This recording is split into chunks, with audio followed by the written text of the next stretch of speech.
Le pâturage d'octobre était un ormas battu. Wade Holloway coupa le moteur du John Deere que son père avait acheté en 72. 3 Range Rover noirs s'étaient arrêtés de l'autre côté de la clôture. Une femme en sortit et le regarda droit dans les yeux. « Et, chemise à carreaux, t'es le domestique, ici ?» Wade ne se retourna pas. « Écoute-moi bien. Ton tas de rouille est en train de faire du trespass sur mon futur parking. Ramène-le à ta caravane, d'où tu sors, et dis à ton patron que les grandes personnes sont là, maintenant. » 5 secondes de silence. À Dallas, Garrett Pike signa l'ordre d'arpentage pour Comanche Springs. Le lendemain matin était clair et froid, le genre d'automne texan qui sent le mesquite sec et la fumée de bois. Le restaurant, Dusty Bell, se trouvait au coin de Main et Pécan à Cedar Hollow, ses vitres embuées par la plaque chauffante, ses box à moitié pleins d'hommes en casquette de feed store. Une cloche tinta au-dessus de la porte. Adeline Voss entra avec l'air de quelqu'un qui, de toute sa vie, n'avait jamais eu à attendre une table. Elle prit le box près de la fenêtre, posa un gobelet de café cabrivant et ouvrit son ordinateur. L'expert comptable du comté était déjà en retard. Elle n'eut pas l'air de s'en soucier. Son téléphone sonna, elle répondit avant la deuxième sonnerie. Fermeture de Vista Lara sous 90 jours. Oui, je l'ai sur mon agenda. Sa voix était à la fois chaude et impatiente, à la manière de Dallas. Ce genre de voix entraînait à occuper toute la pièce. Dites à Boyd que s'il veut que le libellé de la servitude soit resserré, il peut se payer le voyage. Au fond du comptoir, un homme en chemise à carreaux coupait des pancakes pour une petite fille avec une tresse brune. Il ne leva pas les yeux. Il n'en avait pas besoin. Il avait reconnu la voix. Le deuxième appel arriva 3 minutes plus tard. Garrett Pike.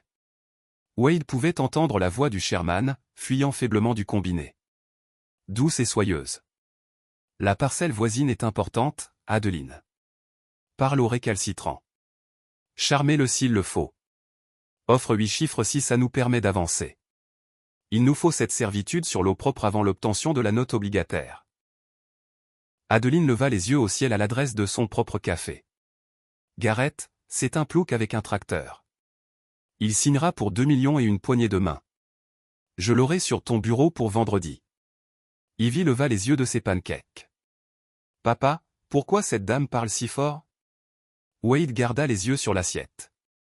Il coupa un autre morceau de pancake en un plus petit morceau. Certaines personnes utilisent le fort pour couvrir le petit, ma chérie. Adeline raccrocha. Elle étira ses épaules, jeta un coup d'œil autour du restaurant, et son regard croisa le sien. Une étincelle. Une seconde de reconnaissance. Sa bouche ne changea pas d'expression, mais le bout de ses oreilles devint d'un rose à peine perceptible. Elle se leva. Elle s'approcha.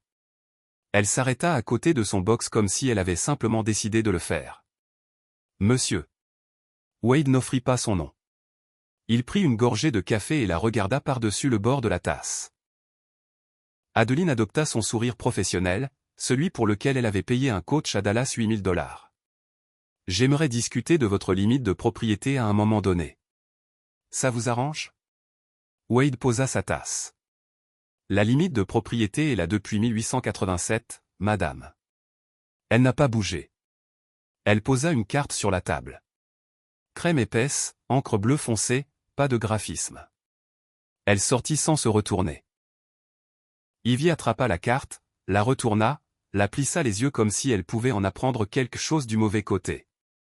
Wade la glissa dans la poche de sa chemise sans la lire.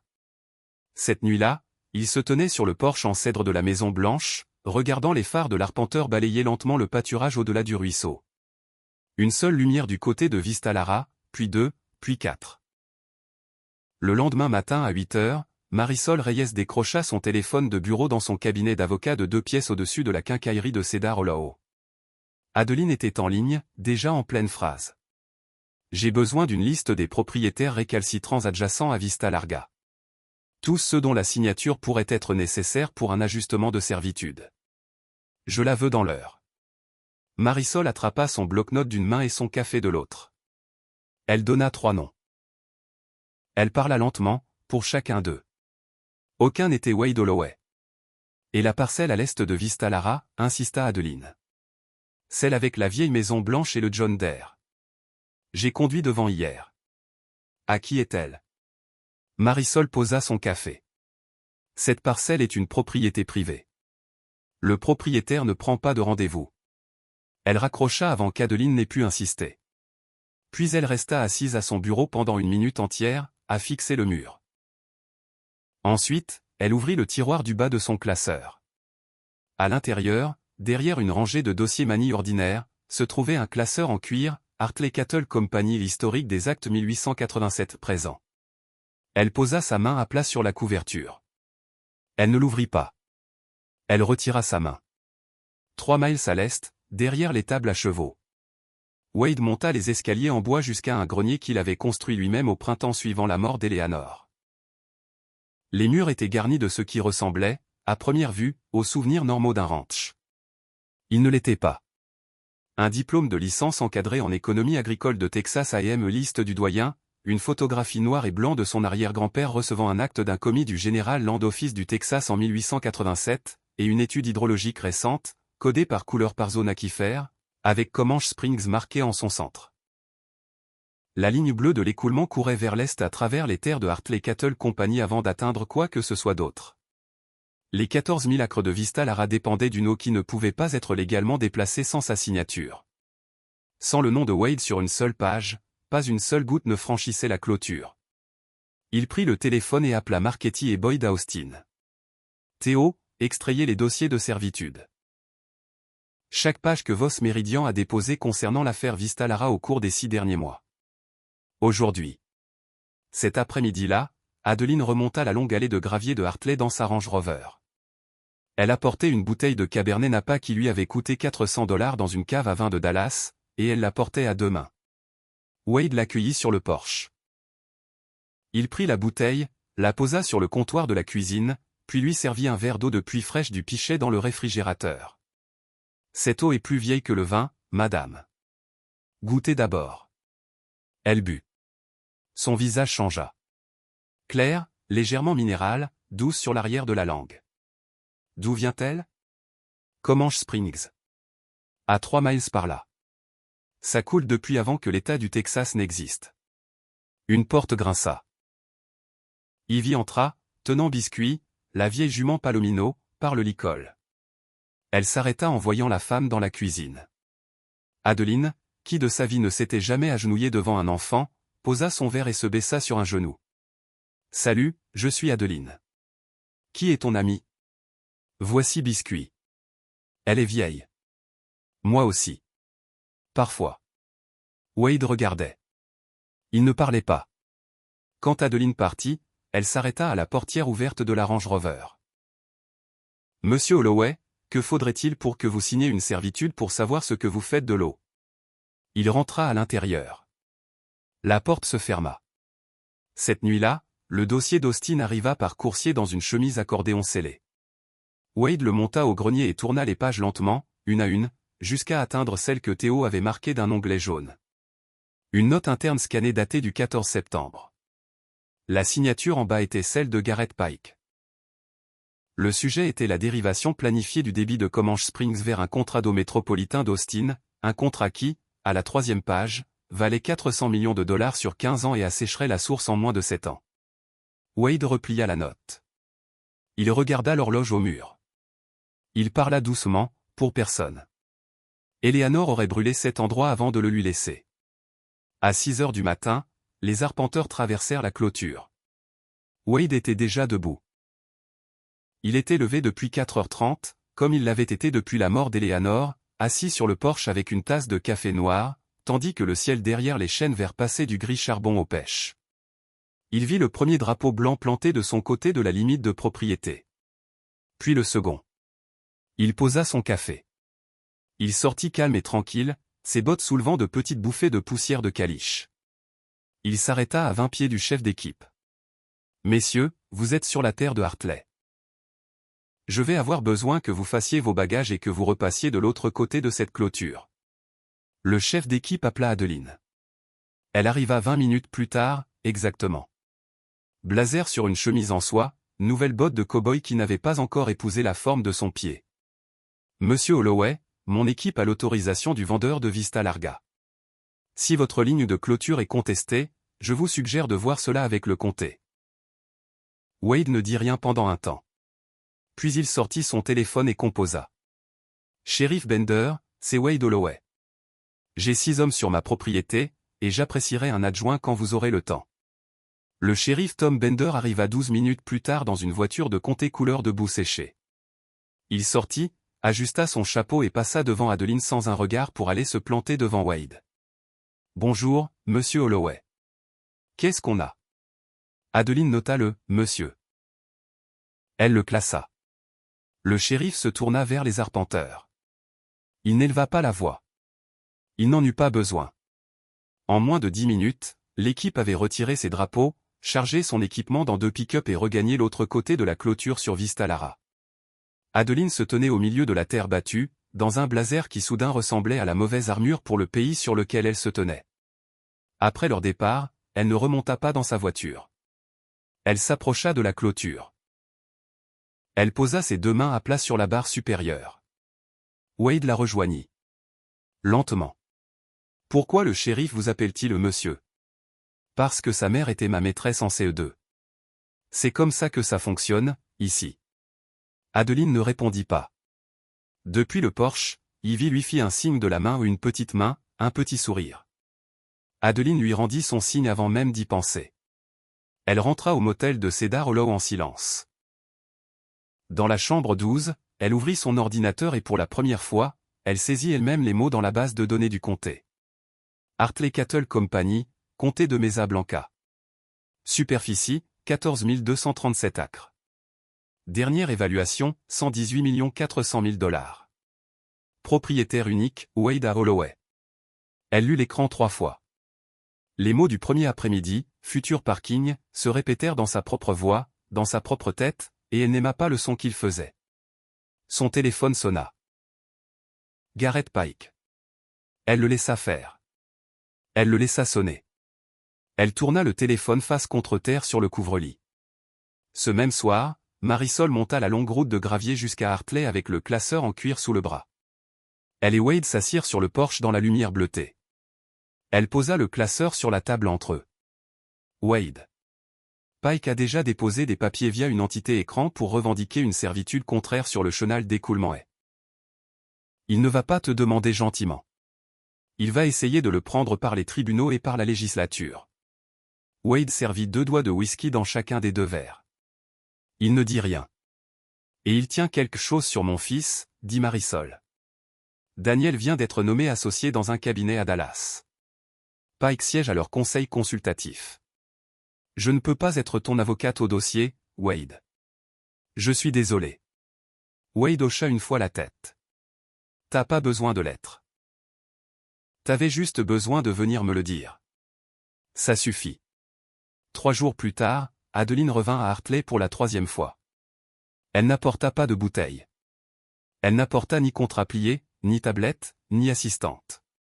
Elle portait plutôt une chemise manie qu'elle avait passé la soirée précédente à lire ligne par ligne dans sa chambre de motel la version de son propre cabinet de l'accord d'achat de Vista Lara, celle avec sa signature en page 41. Elle l'avait lu 2 fois à l'aéroport avant de le signer 3 mois plus tôt. La nuit dernière, elle l'avait lu lentement, comme Eleanor lisait les catalogues de semences, et elle avait trouvé à la page 28 la clause qui accordait tranquillement à Voss Meridian le droit de rediriger l'écoulement de surface de Comanche Springs après la clôture. Elle l'avait signé. Elle n'avait pas compris ce qu'elle signait. Wade était à la table de la cuisine quand elle entra. Il lui servit une tasse de café sans qu'elle demande. Si je te disais que l'accord, tel qu'il est écrit, assécherait tes terres en moins de 5 ans, dit-elle, me croirais-tu ? Wade glissa la tasse vers elle. Je croirais que tu commences à y voir clair. Elle s'assit. Elle posa son sac par terre. Elle n'ouvrit pas l'ordinateur qu'elle ne portait pas. Ivy entra pieds nus depuis la pièce de devant avec un biscuit au sucre enveloppé dans une serviette et le lui tendit. Adeline le prit à 2 mains comme si c'était quelque chose qui pourrait se briser. Merci, Ivy. De rien, mademoiselle Adeline. Après le café, il fit quelque chose qu'il n'avait pas fait avec un autre adulte depuis 4 ans. Il se leva, décrocha une veste de grange du clou près de la porte, et tint la porte pour elle. Viens, je veux te montrer quelque chose. Ils firent le tour par le chemin le plus long, autour du pâturage sud, passant devant l'éolienne qui pompait encore, bien que personne n'en ait besoin. Devant le bosquet de Pacan qu'Eleanor avait planté l'année de la naissance d'Ivy. Au sommet de la colline, derrière la grange, sous un chêne vert unique, plus vieux que n'importe quel acte, se trouvait un morceau de granit de la taille d'une selle, bas et gris, sans inscription, sauf un nom et 2 dates. Un pot d'argile de semis de lupin bleu se trouvait à son pied. Ma femme connaissait cette terre mieux que moi, dit Wade. Elle disait toujours, la terre n'appartient à personne, Wade. Les gens appartiennent à la terre. Pike ne comprend pas ça. Je ne pense pas que toi non plus, tu ne comprenais pas avant cette semaine. Adeline regarda l'herbe. Elle n'essaya pas de répondre pendant un long moment. J'ai grandi dans une tour, monsieur Holloway. Mon père vendait du levier financier. Il a fait faillite 2 fois. Il m'a appris que la terre n'était qu'une action lente. Pause. Et maintenant je ne suis plus sûr que ce qu'on m'a appris était juste. Ils revinrent ensemble en silence. À côté de la grange, Ivy brossait le flanc de biscuit à 2 mains, parlant à la jument dans un flot doux et ininterrompu de non-sens. Adeline s'arrêta à la clôture et regarda. Wade s'arrêta derrière elle et la regarda, elle, regardait sa fille. La distance entre eux mesurée en pas, en air, en années de vie différentes se raccourcit d'un cran. Aucun des deux ne parla. Aucun des deux ne s'éloigna. La salle du conseil d'administration de Voss Meridian à Dallas se trouvait au 43e étage. Tout en verre et noyer ciré, avec une vue sur le centre-ville qui avait autrefois fait croire à Adeline qu'elle avait réussi. Ce matin-là, assise à sa place habituelle à la droite de Garrett Pike, la vue lui parut plus petite que dans son souvenir. Garrett ouvrit la réunion en annonçant un calendrier compressé, 30 jours pour fermer Vista Lara au lieu de 90. Il voulait que la demande de dérivation de la source soit déposée auprès du Texas Water Development Board avant que, dit-il en souriant, des voisins bruyants ne deviennent procéduriers. Adeline garda son visage immobile. Garrett, la servitude n'est pas propre. La parcelle Hartley contrôle le débit amont. Nous avons besoin de leur signature, sinon l'affaire s'effondre lors de la due diligence. Le sourire de Garrett ne vacilla pas, Adeline, Hartley est un homme sentimental avec une enfant et une femme morte. Il signera pour le bon prix. Et s'il ne le fait pas, nous avons d'autres moyens. Il se leva. Il fit le tour de la table. En passant devant sa chaise, il posa brièvement une main sur son épaule. Les grandes personnes gèrent la situation, maintenant. Adeline ne bougea pas. Elle connaissait cette phrase. Elle l'avait utilisée. Elle l'avait utilisée dans cette même salle de réunion sur un analyste junior 8 mois plus tôt. Elle l'avait utilisée avec un entrepreneur à Cedar Hollow seulement 3 jours auparavant. Elle l'avait utilisée parce que Garrett l'avait utilisée sur elle 4 ans plus tôt, lors de sa première semaine de travail, et elle l'avait absorbée comme un enfant absorbe la cadence du mépris d'un parent. Elle resta très immobile jusqu'à la fin de la réunion. Puis elle se rendit aux toilettes des femmes au 43e étage et se tint devant le miroir pendant un long moment sans ouvrir l'eau. Elle sortit son téléphone. Elle composa « Maître Reyes ». Hors des registres, quel genre d'homme est Wade Holloway? Il y eut un silence de 3 secondes exactement. Le genre qu'on n'essaie pas de tromper 2 fois. Adeline remit le téléphone dans son sac. Cette nuit-là, elle conduisit vers le sud. Elle n'appela pas son assistante. Elle ne fit pas de sac. Elle conduisit 3 heures dans le noir, les lumières des tours de Dallas s'éloignant derrière elle, et s'arrêta au portail de Hartley Cattle Company à 1 heure du matin. Wade était encore éveillé. Il était resté dans la sellerie à réparer la sangle de la selle d'Ivy pour la promenade du matin. Il vit les phares par la fenêtre de la cuisine. Il sortit, ouvrit le portail et attendit. Elle descendit de la voiture. Elle laissa les clés sur le contact. « Je ne suis pas là en tant qu'acheteuse, monsieur Holloway. » Il la regarda un long moment. Puis il ouvrit le portail plus grand. Alors entrait, mademoiselle Voss. Alors qu'elle posait le pied sur le gravier de l'allée, son téléphone vibra dans sa main. Numéro inconnu. Elle y jeta un coup d'œil. C'était une photographie. Un jeune homme en toge et mortier, le logo de la faculté de droit de Texas A&M derrière lui. Sous l'image, 6 mots, demandez à votre ami Reyes de ne pas s'en mêler. GP, elle l'a lu. Sa main se referma sur le téléphone. Elle ne montra pas le message à Wade. Elle n'en eut pas besoin. Il vit le changement sur son visage. Et il ne posa pas de questions. Il inclina seulement la tête vers le porche. Ils s'assirent là jusqu'à ce que le ciel devienne gris. Le matin, ils allèrent ensemble au Cedar Hollow Feed et Tack, le long bâtiment bas à la limite sud de la ville, avec une benne en bois d'avoine en vrac près de la porte et une pancarte écrite à la main, pas de crédit. Pas d'exception. Désolé, mémé. Hollis Vance possédait le magasin depuis 46 ans. Il avait 78 ans, maigre comme un piquet de clôture, et n'avait pas manqué un jour de travail depuis les funérailles de sa femme en 2004. Il leva les yeux quand la clochette tinta. Il sourit à Wade. Il regarda par-dessus Wade en direction d'Adeline, lentement, évaluateur. Comme un marchand de chevaux regarde une jument inconnue. « C'est la dame de Dallas dont j'ai entendu parler ?»« C'est elle, » dit Wade. Hollis essuya ses mains sur le tablier à sa taille. Il s'adressa directement à Adeline, maintenant. Sans dureté, mais sans oreiller non plus. « Mademoiselle, votre Sherman est passé ici en 19. Même chaussure, visage différent. Il a essayé d'acheter votre gars Wade. » Wade a dit non. Pike a dit qu'il trouverait un autre moyen. Adeline ne broncha pas. Elle soutint son regard. « Monsieur Vance, savez-vous quel genre de moyen il voulait dire ?» Hollis sourit très légèrement et leur fit signe de le suivre dans l'arrière-salle. L'arrière-salle de Cedar Hollow Feed et Tack sentait l'huile à cuire et le vieux papier. Hollis se dirigea vers un grand coffre-fort vert acheté d'occasion à une banque en faillite de San Saba en 1961. Il tourna le cadran. Il ouvrit la porte. Il passa la main devant une pile de registres de vente et en sortit une enveloppe brune, aux coins usés. À l'intérieur se trouvait une photocopie d'une transcription de réunion datée du 11 juin 2019. Les parties étaient Garrett Pike, alors associé principal dans un cabinet d'acquisition de terres à Dallas, et le commissaire adjoint du Texas General Land Office. Le sujet était un plan d'urgence à activer uniquement si la parcelle Hartley ne pouvait être acquise par voie de négociation privée, poursuivre une expropriation, éminent domaine, pour le compte d'un consortium public-privé d'infrastructures hydrauliques. La transcription portait les deux signatures, le cachet de la date et le petit sceau gaufré du bureau du commissaire adjoint. L'original avait disparu des archives de l'État en 2020. C'était la seule copie. Mon neveu a travaillé dans ce bureau, dit Hollis. Il a fait une copie du dossier avant qu'il ne nettoie l'armoire. Il est décédé l'année suivante, mais il me l'a laissé. J'ai attendu 7 ans pour la donner à quelqu'un qui saurait l'utiliser à bon escient. Il tendit l'enveloppe à Wade. Wade la tendit à Adeline. Ses doigts se refermèrent dessus. Ils tremblèrent légèrement avant qu'elle ne les stabilise. C'était suffisant.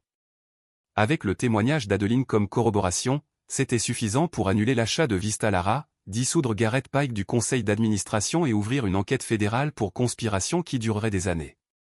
Sur le chemin du retour à Hartley, Adeline ne parla pas. Wade conduisait le Ford F-250 de 1998 d'un poignet sur le volant. Au deuxième passage de bétail, il ralentit et arrêta le moteur. « Mademoiselle Voss, vous pouvez rendre ce papier à Hollis tout de suite et faire comme si vous ne l'aviez jamais vu. Retournez à Dallas. Signez l'affaire. Personne ne vous en voudrait. » Elle regarda l'enveloppe sur ses genoux. Elle ne leva pas les yeux. « Moi, je m'en voudrais. » Wade hocha une fois la tête. Il remit le camion en marche. « Alors on va à Austin lundi. » C'était la première fois en 3 semaines de conversation qu'il utilisait le mot « on ». Adeline l'enregistra. Elle ne fit pas de remarque. Elle tourna son visage vers la vitre latérale, où les chênes verts défilaient en longues rangées inégales, et elle les regarda sans les voir. Quand ils arrivèrent dans l'allée de Hartley, Ivy sortit de la grange en courant dans ses petites bottes, ses nattes balançant. Elle ne ralentit pas. Elle passa ses bras autour de la taille d'Adeline dans un câlin court et entier, et le lâcha avant qu'Adeline ait eu le temps de réagir. « Tu es revenu. »« Je suis revenu, » dit Adeline. Et sa voix n'était pas celle qu'elle utilisait au 43e étage. Wade regardait depuis le porche. Il glissa ses mains dans les poches de sa chemise à carreaux et resta là un long moment avant de descendre les marches pour les rejoindre. Lundi matin, il faisait froid et clair. Wade conduisit le Ford F-250 vers le sud sur l'autoroute 281 avec Adeline sur le siège passager. L'enveloppe brune et une chemise manille plus épaisse contenant ses propres documents étaient dans une mallette en cuir calée entre eux. Ivy était chez la famille Reyes à Cedar Hollow, où Marisol avait promis des pancakes, des contes de fées et une matinée tranquille à brosser le poney du voisin. Quelque part au sud de Marble Falls, ils commencèrent à parler. Ils avaient passé 20 jours à quelques kilomètres l'un de l'autre, et ils n'avaient pas encore vraiment parlé. Mon père a fait faillite 2 fois, dit Adeline, regardant la rivière qui courait parallèlement à la route. Une fois quand j'avais 9 ans, et une fois quand j'en avais 15. Il m'a élevé avec une phrase, « N'aime jamais rien qui ne puisse prendre de la valeur ». Il pensait faire preuve de gentillesse. Wade ne détourna pas les yeux de la route. Ma femme a écrit son mémoire de fin d'études sur Comanche Springs. Écologie des parcours, semestre d'automne 92. C'est comme ça qu'on s'est rencontrés. J'étais en 3e année. Elle était en dernière année. Elle m'a demandé si je connaissais quelque chose à ma propre eau, et j'ai dit non. Et elle a dit, eh bien, c'est dommage. Et j'ai dit, peut-être que tu pourrais m'apprendre. Adeline sourit au pare-brise. Elle vous aurait aimé, dit Wade. Pas au début, mais finalement, oui. Ce fut le premier sourire du voyage qui n'avait rien à vendre. Ils arrivèrent à Austin un peu après midi. Theo Marchetti les attendait dans son bureau d'angle au 18e étage d'un immeuble en pierre à 2 pâtés de maison de Congress Avenue. Les manches déjà retroussées. Il lut l'enveloppe d'Hollis sans parler. 90 secondes passèrent. Il la posa sur le sous-main. Wade, c'est suffisant.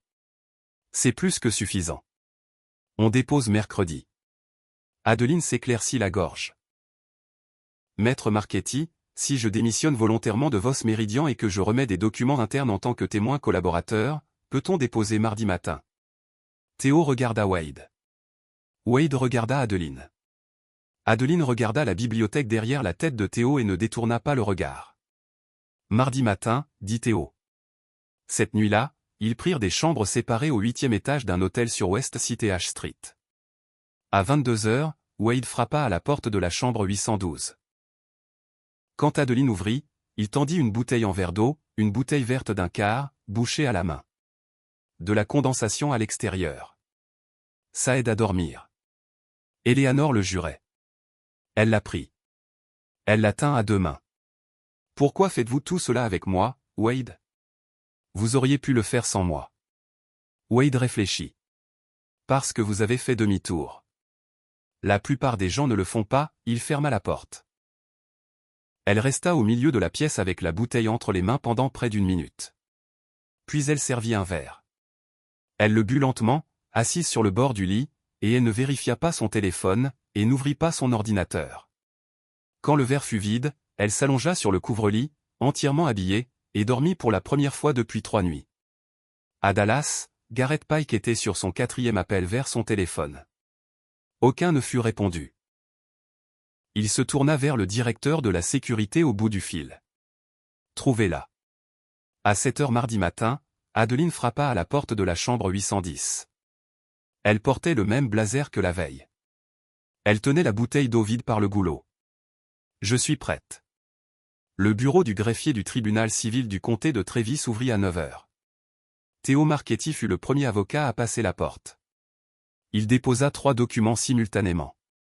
Le premier était une plainte civile au nom de Wade Holloway et Hartley Cattle Company contre Voss Meridian Land Holdings, le président de son conseil d'administration, Garrett Pike, individuellement, et une liste de 17 coaccusés, alléguant complot en vue de commettre une fraude, tentative d'abus de procédure d'expropriation et violation volontaire des lois texanes sur les eaux de surface et souterraines. Le second était l'affidavit sous serment d'Adeline Voss en tant que témoin collaborateur. Le troisième était un paquet scellé de courriels internes de Voss Meridian prouvant que Garrett Pike avait personnellement rédigé la clause de dérivation cachée en sachant ce qu'elle ferait. Les dépôts étaient publics à 10 heures. À midi, le Dallas Business Press en parlait. À 13 heures, Voss Meridian avait perdu 41% de sa capitalisation boursière. Le conseil d'administration se réunit en session d'urgence à 14 heures. Ils votèrent cette voix contre 1 pour destituer Garrett Pike, avec effet immédiat. Garrett vota le seul vote dissident contre lui-même. À 16 heures, le bureau extérieur du FBI à Dallas ouvrit un dossier formel pour fraude et conspiration. Wade et Adeline sortirent ensemble du palais de justice. Ils ne se tinrent pas la main. Ils traversèrent Congress Avenue dans la lumière oblique de l'après-midi et marchèrent 4 pâtés de maison jusqu'à un petit café avec un plafond en fer blanc. Ils s'assirent à une table près de la fenêtre. Adeline posa sa main à plat sur le bois. Wade posa la sienne à 5 centimètres de la sienne. Aucune main ne bougea. « Qu'est-ce qui t'arrive maintenant » demanda Wade. « Je ne sais pas. Le conseil me gardera peut-être. Peut-être pas. Dans les 2 cas, je ne retournerai pas à ce bureau. Pas la même personne. » Wade regarda la rue. Il y a de la place à Hartley si tu as besoin de réfléchir un moment. La cabane d'Amy est vide depuis que la sœur d'Eleanor a déménagé. Elle tourna son visage vers lui. Wade, ce n'est pas rien, ce que tu viens de dire. Je sais. Sur le long trajet du retour vers Cedar Hollow, son téléphone sonna. C'était un numéro. Elle reconnut l'avocat externe du conseil. Elle le mit sur haut-parleur, à voix basse, et écouta. Il lui offrait le poste de présidente par intérim. Il doublait sa base. Il lui demandait de guider Voss Meridian à travers le nettoyage et de le mener de l'autre côté. « Je vais y réfléchir » dit-elle. Elle mit fin à l'appel. Wade jeta un coup d'œil de côté. « Tu y penses » Elle regarda la ligne sombre des collines à l'ouest. « Je réfléchis à savoir si je veux passer les 10 prochaines années à défaire ce que Garrett a construit, ou si je veux faire quelque chose que je n'ai pas encore fait. » Wade ne lui demanda pas ce quelque chose était. Il n'en avait pas besoin. Il continua à conduire. Pendant 2 semaines, Adeline resta dans la cabane derrière la maison principale de Hartley. La cabane était petite, une pièce, un poêle, un toit en fer blanc que la sœur d'Eleanor avait repeint en vert en 2020, un porche avec 2 chaises en fond de bouteille. Adeline portait des jeans qu'elle avait achetés au feed store. Les bottes de cow-boy que Wade avait silencieusement posées près de la porte le 2e matin avaient de la vraie boue dessus à la fin de la première semaine. Elle buvait du café sur le porche de la maison principale tous les matins avec Wade et Ivy. Un jeudi, Ivy décida de lui apprendre à faire un vrai nœud de cow-boy, le genre qui tient un licol à un piquet de clôture et se défait d'une seule traction. 2 boucles, mademoiselle Adeline, par derrière comme un vrai nœud, pas un nœud de ville. Adeline rit d'un rire clair et ouvert qu'elle ne se souvenait pas avoir fait avant. Sa tête bascula en arrière contre le poteau du porche. Wade regardait depuis la fenêtre de la cuisine avec son café, et il ne détourna pas les yeux. Elle refusa formellement le poste de présidente le 2e lundi. À la place, elle annonça la création du Voss Meridian Land Trust, une fondation de conservation à but non lucratif constituée en vertu des lois du Texas dans le but de protéger les ranchs familiaux contre l'acquisition par des entreprises et les projets de développement drainant les aquifères. Capital initial. 40 millions de dollars, prélevés sur sa récompense pour lanceur d'alerte, ses économies personnelles et la liquidation de son Pantouse de Dallas. Le grand jury mit en accusation Garrett Pike le 23 octobre pour des chefs d'accusation fédéraux. Il fut placé en résidence surveillée dans l'attente de son procès. Son entité écran Vista Larga s'effondra en 1 semaine. Hollis Vance fut appelé à témoigner. Il portait son vieux Stetson et une cravate que sa défunte femme avait choisie pour lui 40 ans plus tôt. Il répondit aux questions par des phrases courtes et simples. Quand il descendit de la barre, Wade l'attendait dans le couloir. Hollis posa une main sur l'épaule de Wade. Eleanor aurait été fière, mon fils. Wade hocha la tête. Il ne parvint pas à prononcer un mot. Marisol Reyes, dont le fils Daniel était désormais employé sans risque comme associé chez Marchetti et Boyd à Austin, hors de portée de Pike pour toujours, ouvrit enfin le classeur en cuir qu'elle avait gardé 7 ans dans le tiroir du bas de son classeur. À l'intérieur, derrière l'historique des actes, se trouvait une seule feuille pliée de papier à lettres crème. L'écriture d'Eleanor. Un mot écrit 6 mois avant l'accident. Marisol se rendit à Hartley un vendredi soir et le mit entre les mains de Wade.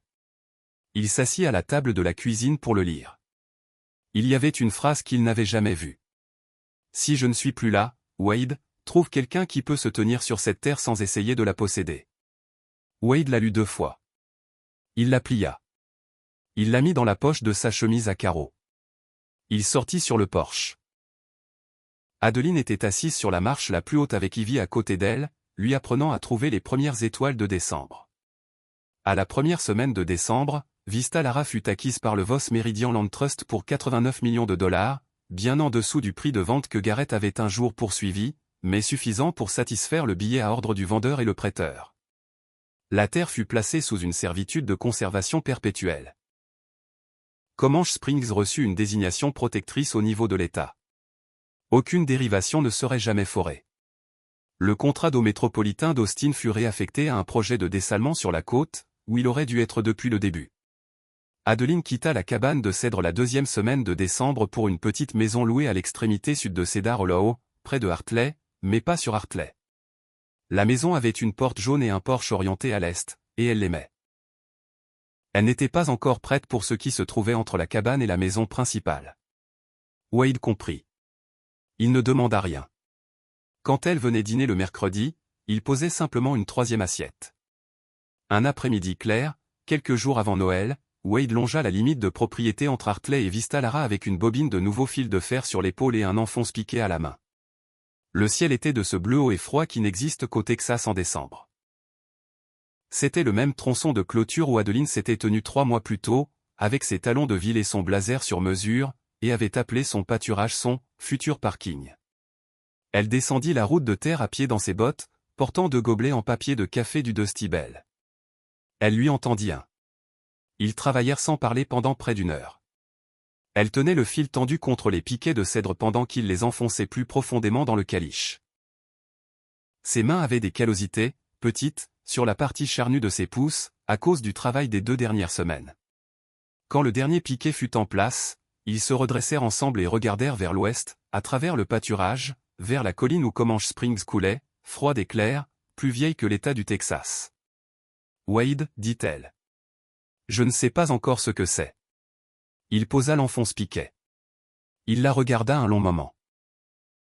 De la manière dont un homme regarde lorsqu'il essaie de lire quelque chose qui ne veut peut-être pas être lu. Ça n'a pas besoin d'être quelque chose, pour l'instant, Adeline. La terre ne se presse pas. Elle hocha une fois la tête.